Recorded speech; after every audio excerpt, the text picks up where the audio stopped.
Installing a door. Before you can install your door, set aside all the parts you're going to need. You'll need your door panel and door hinges.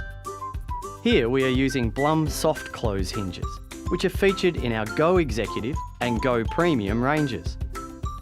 Place your hinges in the holes provided and press firmly into place. As we are using the inserter model hinges here, simply flick down the Boss cover cap to lock the hinge into position. You may need to screw the hinge into position if you are using a screw-on model hinge. Line up your door hinges with the hinge plates positioned in your cabinet carcass and then press on the door hinge to clip it into place. Simply repeat this process with all remaining hinges. Congratulations! You have successfully installed your goFlatpacks cabinet door.